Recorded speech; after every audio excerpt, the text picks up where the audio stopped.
Bonjour à tous et bonne année, c'est ce qu'il faut dire dans ces moments-là.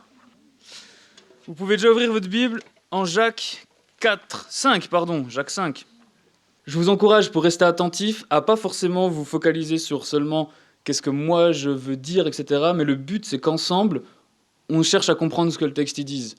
Dans une prédication, un des objectifs aussi, c'est bien sûr de s'appliquer, de s'exhorter, de vivre des choses ensemble avec le texte, mais c'est aussi que quand vous rentrez chez vous, vous êtes devant le texte, vous avez aussi quelque chose qui reste. C'est-à-dire, vous êtes pas, ça vous équipe aussi pour votre lecture personnelle. C'est pas seulement on écoute un pro, je mets des grosses guillemets parce que je me considère pas comme ça, parler de la Bible, mais c'est aussi qu'ensemble on progresse dans notre compréhension de la Bible. Donc voilà, j'espère que on arrivera à faire ça ensemble ce matin. À partir du verset 7 et jusqu'au verset 20. Prenez donc patience, frères, jusqu'à l'avènement du Seigneur. Voici que le laboureur attend le précieux fruit de la terre, plein de patience à son égard, jusqu'à ce qu'il ait reçu les pluies de la première et de l'arrière-saison. Vous aussi, prenez patience, affermissez vos cœurs, car l'avènement du Seigneur est proche. Ne vous plaignez pas les uns des autres, frères, afin que vous ne soyez pas jugés.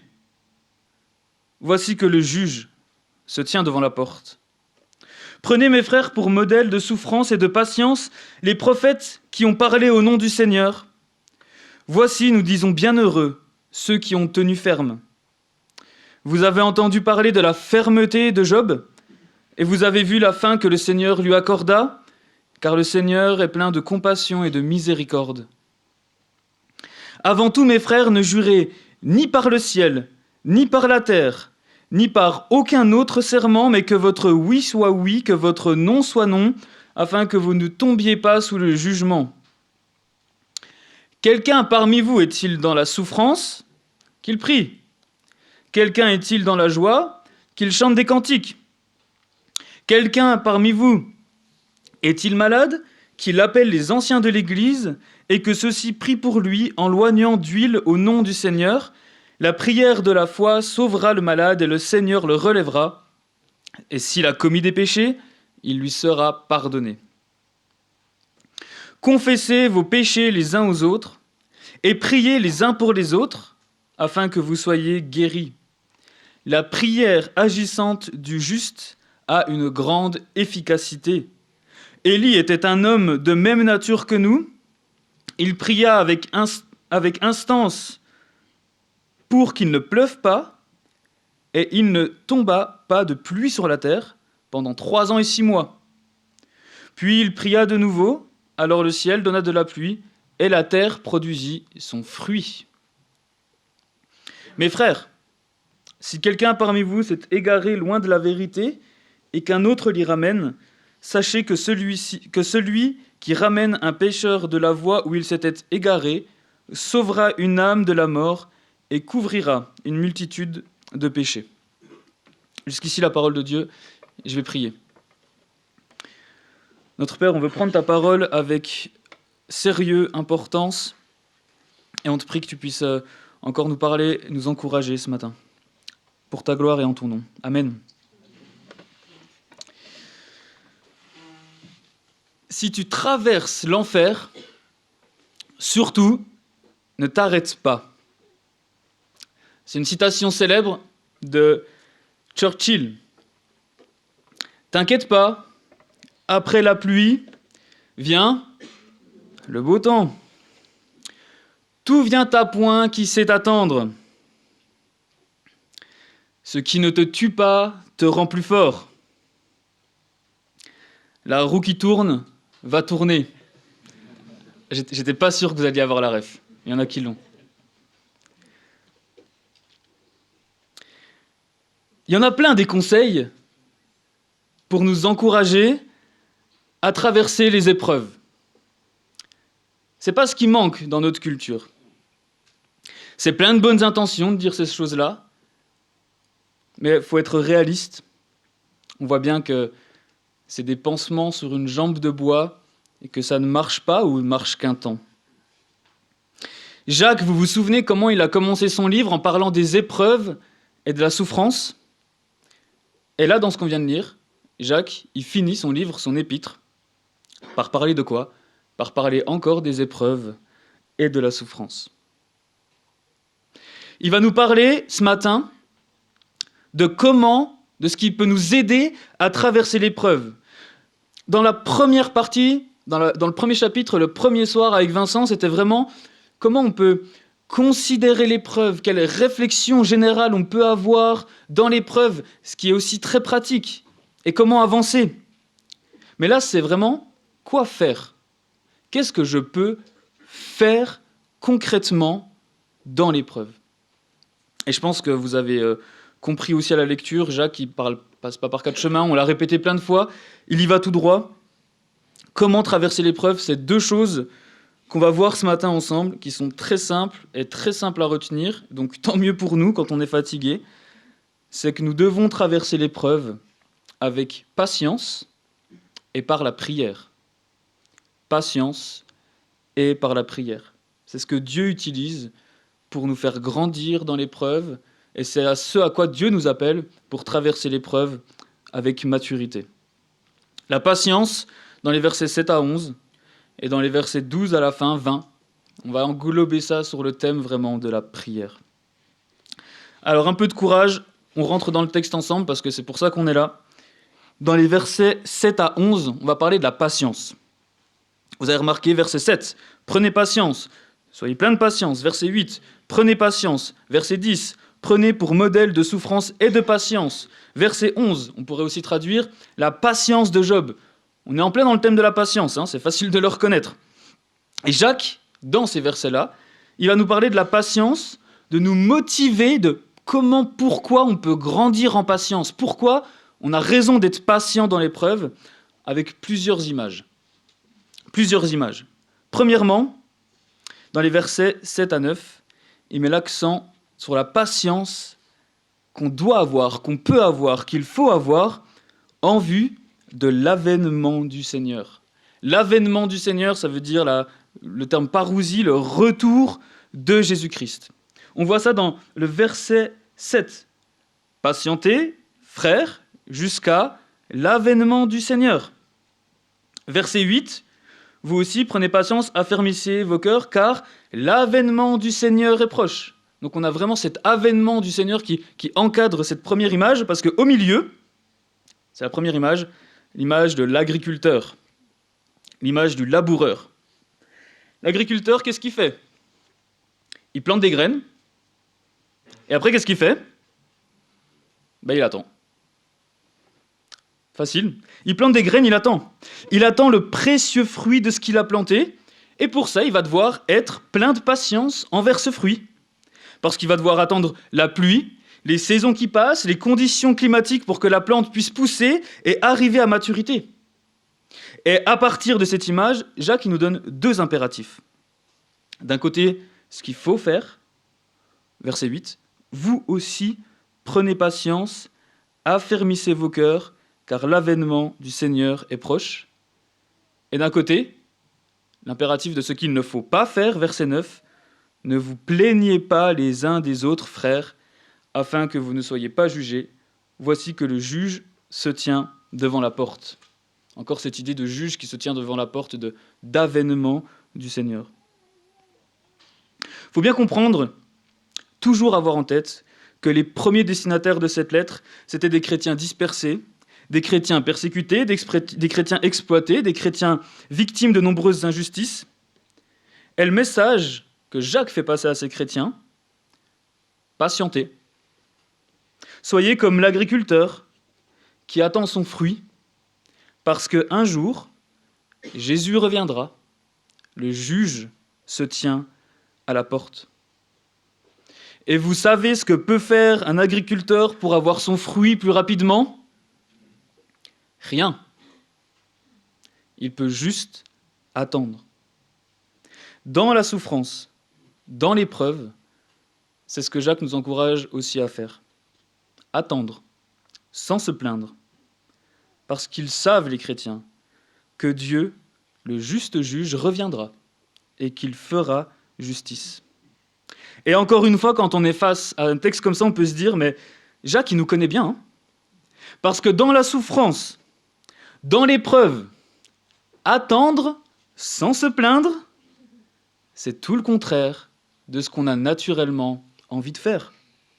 Nous, on est impatients. Quand on est dans l'épreuve, on a envie que d'une chose, c'est que ça s'arrête. C'est de tout faire pour s'en sortir.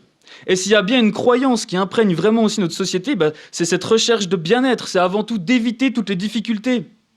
On entend souvent cette phrase, tant que ça te rend heureux, c'est que c'est bon pour toi, etc., etc. Jacques nous dit plutôt le contraire, il nous dit, dans l'épreuve,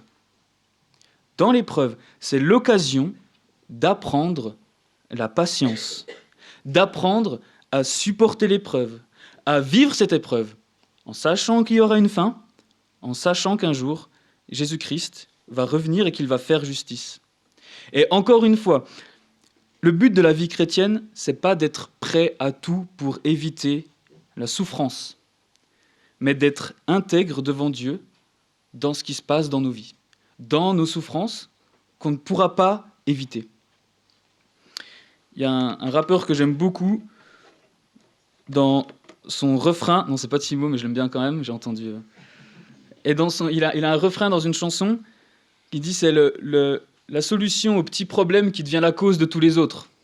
Je vous laisse réfléchir là-dessus, mais comment on trouve des solutions à nos petits problèmes, à notre petite souffrance, à notre petite épreuve, qui en fait, en cherchant cette solution, ça devient la cause de choses beaucoup plus grandes, parce qu'on a voulu, en premier lieu, à tout prix, sortir et éviter la souffrance.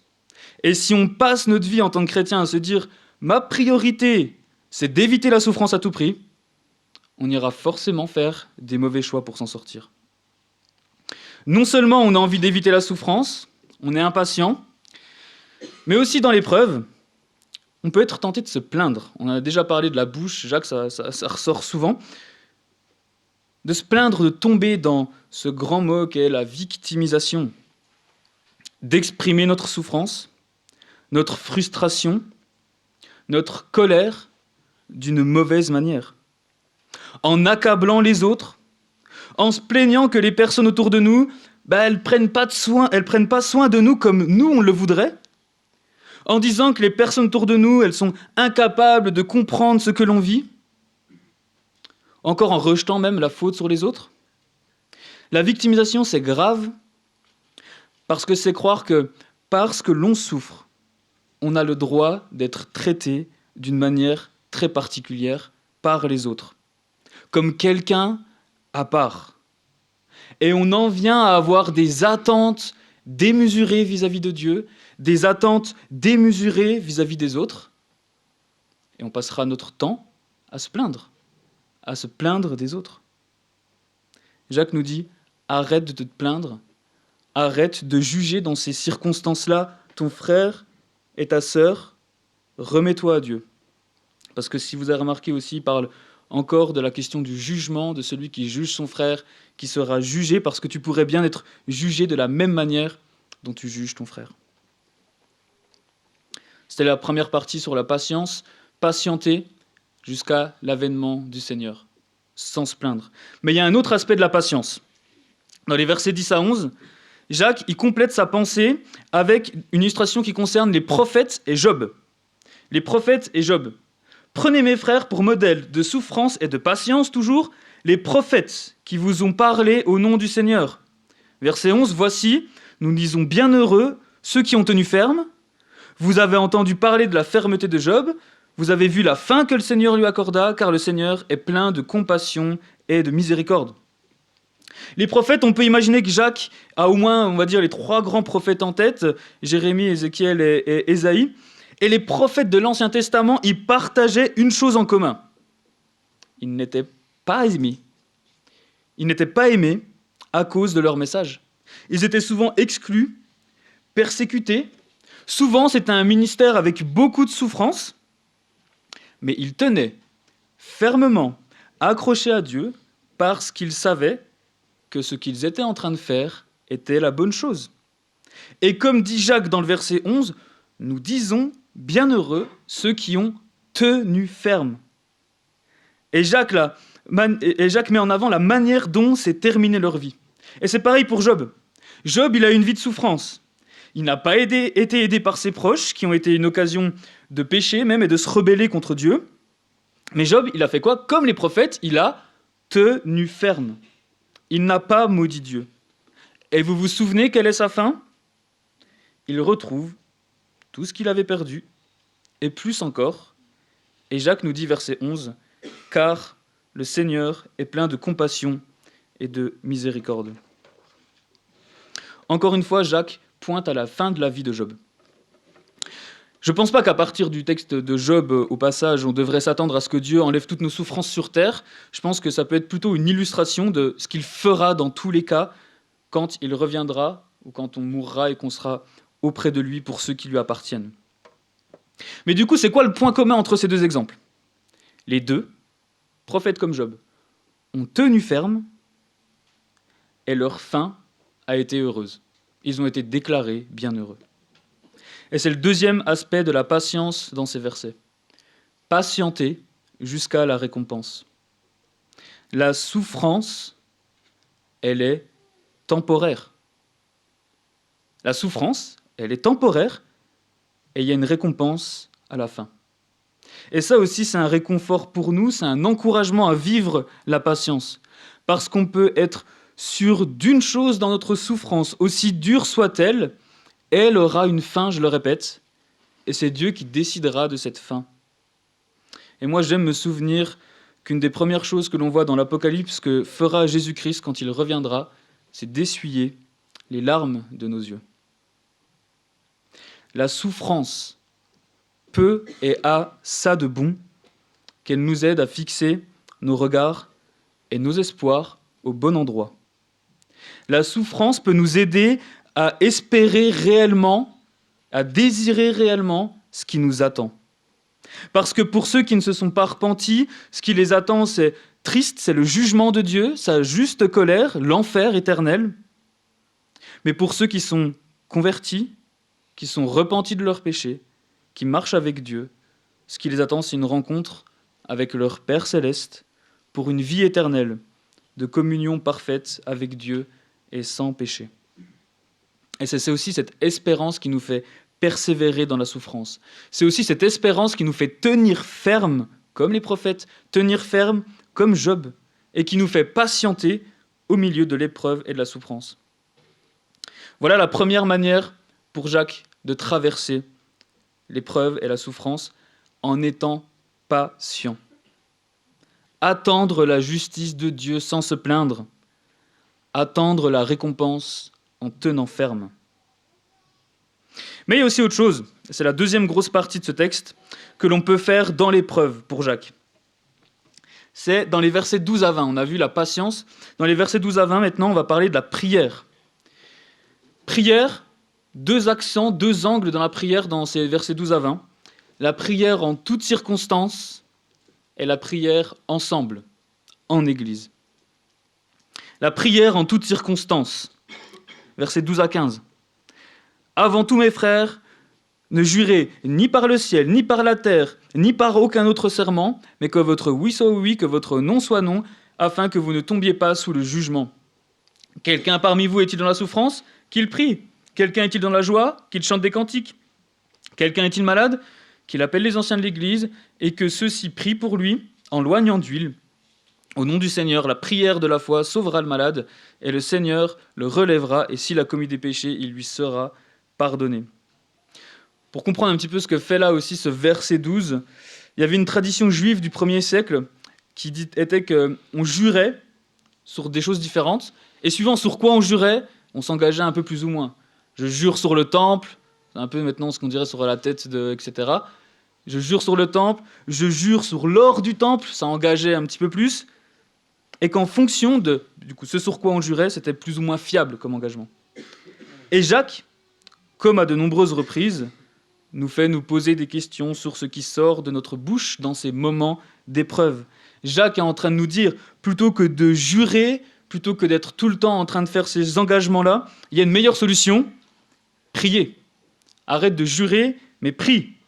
Et dans les versets 13 à 15, vous voyez qu'il y a vraiment un peu toutes les circonstances. Quand on est heureux, quand on est triste, quand on est heureux, le cantique, c'est aussi une forme de prière, on est d'accord? Quand on est malade, ou aussi il y a encore la prière des anciens, malades ou faibles, suivant les traductions que l'on a. Et vous avez remarqué qu'il y a un peu un cas particulier pour les malades. Si vous vous posez la question de l'onction d'huile qui est présente dans ce texte, vous pouvez m'écouter pendant 3 minutes. Si certains ne trouvent pas ça vraiment important et ont envie de faire une petite sieste, c'est le moment ou jamais, mais je vous réveille quand même dans 3 minutes, d'accord ? Parce que ce n'est pas le centre du texte, mais le texte en parle, donc on peut s'arrêter une petite seconde dessus. Cette onction d'huile, déjà on est d'accord que ce n'est pas le sacrement inventé par le catholicisme romain dont il est question ici, qu'on appelle maintenant l'extrême onction dans le catholicisme romain. Mais pour comprendre ce qui se passe, en fait, il faut se mettre dans la peau de la personne malade. Une personne malade, probablement en fin de vie, en tout cas assez malade pour dire « venez vers moi parce que moi je ne peux pas venir vers vous ». Donc il faut appeler des gens pour venir vers lui. Et elle appelle les responsables de l'église, il y a les responsables de l'église qui arrivent, qui vont prier pour elle avec cette onction d'huile qui est, à mon avis, mon humble avis, un symbole de consécration, un symbole fraternel, un symbole, un geste très connu de la tradition juive, et notamment dans l'Ancien Testament. Qu'est-ce que ça veut dire, ce passage ? Le but, je pense, c'est de préparer la personne à rencontrer Dieu et la réconforter du fait qu'elle est bien entre les mains de Dieu. C'est un symbole pour, quelque sorte, lui réaffirmer « tu es bien entre les mains de Dieu ». C'est pour ça qu'il y a aussi la question de la confession des péchés dans le verset 15 pour être en règle avec Dieu. Et c'est pour ça que même il y a la question d'être sûr que sa maladie n'est pas d'origine spirituelle. On sait que ça est déjà arrivé dans les écrits du Nouveau Testament, notamment dans 1 Corinthiens 11. Je ne m'étends pas plus sur le sujet. Mais le but, c'est de dire, tu es bien dans la volonté de Dieu, tu peux être en paix, même dans ta maladie, et que la guérison dont il est question dans ce texte, ça peut être une guérison physique, mais c'est avant tout Dieu qui va le relever spirituellement, qui va l'encourager spirituellement. Au passage ici, on est loin de ce qu'on peut voir dans des cultes de guérison, ça se fait dans le privé, c'est pas une onction d'huile magique ou superstitieuse, ou encore, ce texte-là ne peut pas être utilisé pour dire que la guérison dépend de la foi du malade, parce que la prière de la foi dans ce texte ne concerne pas la foi du malade, mais elle concerne la foi des anciens qui viennent prier pour elle. Et ça nous rappelle que prier dans la foi, dans la Bible, c'est toujours prier dans la soumission à la volonté de Dieu. Vous pouvez vous réveiller, ceux qui ont fait la sieste, et si vous avez encore des questions, demandez à votre pasteur. et amusez-vous bien. Mais en fait, pourquoi j'y passe pas plus de temps ? Parce qu'on peut être pas d'accord sur ces sujets-là, parce que l'impératif dans ce texte, c'est de prier, et on voit bien que c'est en oignant avec le... Enfin bref, c'est la prière, l'acte principal, qui est commandé dans tout ce texte. Donc même si on n'est pas d'accord sur l'onction d'huile, ça ne change pas grand-chose à cet impératif de prière en toutes circonstances. Prier en tout temps, en tant que chrétien, dans l'épreuve, mais pas seulement. Prier en tout temps, c'est pas seulement quand ça va, c'est pas prier seulement quand ça ne va pas, parce qu'on peut facilement avoir un penchant pour l'un ou pour l'autre. Prier uniquement quand tout va bien dans notre vie, louer Dieu, dire merci, vivre la reconnaissance. Mais quand l'épreuve arrive, on arrête de prier, on est coupé dans notre louange, parce que les choses ne vont pas comme on le veut. Il y a aussi le contraire. Quand tout va bien, je prie pas. Parce qu'en fait, j'ai moins besoin de Dieu. Mais quand tout va mal, par contre, là vraiment, je me mets à prier à fond, à dépendre de Dieu. Certains vont même jusqu'à se mettre parfois en difficulté et prendre des risques dans leur vie pour se sentir vivants dans leur relation avec Dieu parce qu'ils dépendent plus de Dieu dans la difficulté. Jacques nous dit de prier dans toutes les circonstances. Pas seulement quand tout va bien, pas seulement quand tout va mal. Si vous le faites quand tout va bien, c'est bien. Si vous le faites quand tout va mal, c'est bien. Faites-le tout le temps. Faites-le tout le temps. Apprendre à louer Dieu, vivre la reconnaissance quand on est heureux, et apprendre en même temps à vivre la dépendance à Dieu dans la difficulté. Prier en toutes circonstances. Et pour finir, prier ensemble. C'est dans les versets 16 à 20. Jacques, maintenant, on va voir, il part dans un principe beaucoup plus communautaire dans ces derniers versets. Dans les versets 16 à 20, « Confessez donc vos péchés les uns les autres, priez les uns pour les autres, afin que vous soyez guéris. » Ou sauvés, c'est le même terme en fait en grec. « La prière agissante du juste a une grande efficacité. » Élie était un homme de même nature que nous. Il pria avec insistance pour qu'il ne pleuve pas, et il ne tomba pas de pluie sur la terre pendant 3 ans et 6 mois. Puis il pria de nouveau, alors le ciel donna de la pluie, et la terre produisit son fruit. Mes frères, si quelqu'un parmi vous s'est égaré loin de la vérité et qu'un autre l'y ramène, sachez que celui qui ramène un pécheur de la voie où il s'était égaré sauvera une âme de la mort et couvrira une multitude de péchés. Et rapidement, il y a 2 choses pour finir qu'on peut ressortir de ces derniers versets. Premièrement, l'efficacité de la prière. Dans les versets 17 et 18, Jacques y fait référence encore à une image, à un personnage, à Élie, un prophète de l'Ancien Testament, et il insiste sur le fait que c'est un homme de même nature que nous. Et pourtant, cet homme de même nature que nous, quand il a prié pour qu'il ne pleuve pas, il n'a pas plu. Quand il a prié plus tard pour qu'il pleuve, il s'est mis à pleuvoir. Et si vous regardez cette histoire de plus près dans l'Ancien Testament, vous vous rendrez compte que cela s'est passé parce que Élie a prié selon la volonté de Dieu. Il a prié que Dieu fasse ce qu'il a dit qu'il allait faire. Il a prié que Dieu fasse ce que Dieu avait dit qu'il allait faire. Et ça, c'est super important de s'en souvenir dans notre vie de prière. Nous devons croire fermement que la prière peut changer les choses. Nous devons croire fermement que Dieu se sert de nos prières pour accomplir sa volonté, pour accomplir ce qu'il a décrété de toute éternité.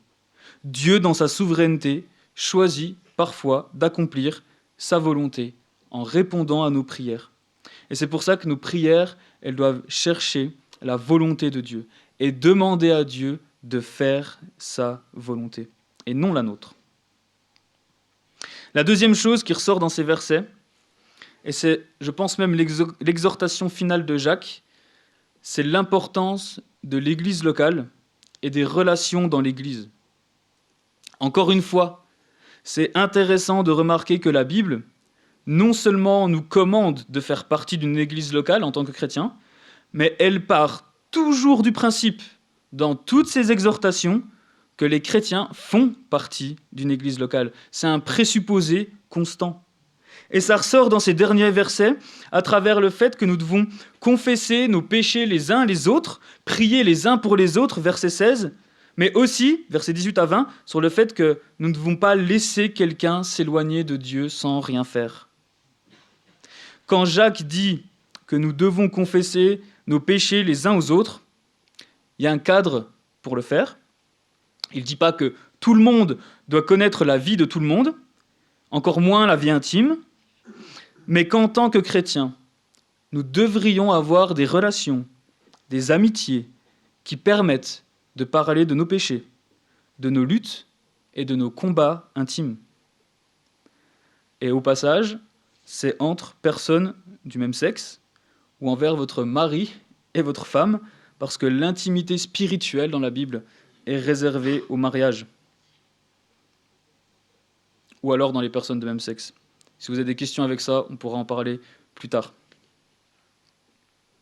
Ça peut se vivre dans le cadre de relations amicales, de groupes de croissance dans l'Église, d'amitié ailleurs, mais la priorité, c'est premièrement, dans l'Église locale, de vivre ces relations ensemble. Et c'est important parce que Dieu nous fait grandir à travers ces relations. Parce que cette intimité, cette vie de prière communautaire, cette redevabilité, nous invite à mettre toute notre vie en lumière. Et on voit aussi dans les versets 18 à 20 qu'on a une responsabilité concernant la santé spirituelle de nos frères et sœurs. L'Église, ce n'est pas chanter côte à côte le dimanche.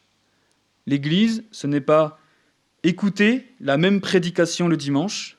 L'Église, c'est s'engager ensemble dans le bon combat de la foi, sans laisser personne derrière. Et c'est pour ça que Jacques nous exhorte à ne pas être inactifs lorsque l'on voit quelqu'un s'éloigner.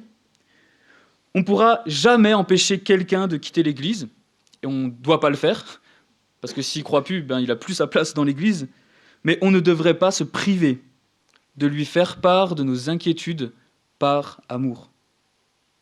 Parfois, dans notre culture, peut-être qu'on confond l'amour, le fait de ne pas juger, avec le fait d'être toujours gentil et de ne jamais pouvoir rien dire à personne. Alors que dans la Bible, l'amour, parfois, c'est le contraire. C'est oser dire la vérité, c'est oser reprendre, oser dire des fois ce qui dérange, par amour et pour le bien de nos frères et sœurs. Aimer, c'est dire la vérité. Et ça va parfois être désagréable, ça va parfois être dérangeant, mais ça fait partie de la croissance et des relations dans l'Église. La vie spirituelle de nos frères et sœurs nous concerne. On arrive au bout de ce texte. Merci de votre attention. Mais voilà comment Jacques y finit sa lettre. C'est abrupt, il n'y a pas de salutation, il n'y a pas de bénédiction. On ne va pas souvent lire la bénédiction de l'épître de Jacques à la fin des cultes le dimanche. Mais c'est comme ça qu'il finit sa lettre. Et il faut le prendre aussi comme ça. Dans l'épreuve, dans la souffrance, il a commencé sa lettre par ça, il a fini sa lettre par ça, et Jacques nous exhorte à la patience et à la prière. Et tout ça au sein de l'Église. La patience et la prière. La patience sans se plaindre, avec l'avènement du Seigneur en vue. La patience en tenant ferme, en espérant la récompense. La patience dans la prière en tout temps. La patience dans la prière ensemble. Jésus a été l'exemple parfait dans la souffrance et dans l'épreuve. Il l'a supporté avec patience. Il l'a supporté dans la prière. Ne prenez que le jardin de Gethsémanée comme exemple, où il a voulu s'entourer.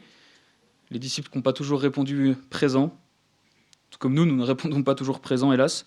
Mais c'était ce que Jésus a voulu mettre en pratique à ce moment-là. Tout ce qui est dit dans ce texte n'est possible que parce que Jésus a tout accompli. Notre patience n'est possible qu'en comprenant notre avenir et notre récompense éternelle que par Jésus-Christ. Notre prière n'est écoutée uniquement que par l'intercession et par l'intermédiaire de Jésus-Christ. Et on voit encore, pour finir, pour Jacques, vivre la véritable foi, vivre la sagesse en action, ce n'est possible qu'en Christ et c'est toujours emboîter le pas de Jésus-Christ. Pour finir, vous le savez peut-être, Martin Luther, il n'aimait pas beaucoup cet épître. Il l'appelait l'épître de paille parce que c'était des yaka faucons pour lui. Il faut faire des choses, il faut faire ça, c'est des impératifs, c'est des Jacques a dit, etc., etc., etc. Et c'est un peu la sensation qu'on a devant cet épître. Mais il faut bien comprendre toujours qu'il faut remettre... C'est toujours une conséquence de la grâce de Dieu qui vont nous faire vivre ça et mettre ça en action. Jacques, il n'est pas en train de nous présenter l'évangile à chaque phrase, mais il présuppose l'évangile dans tout ce qu'il dit.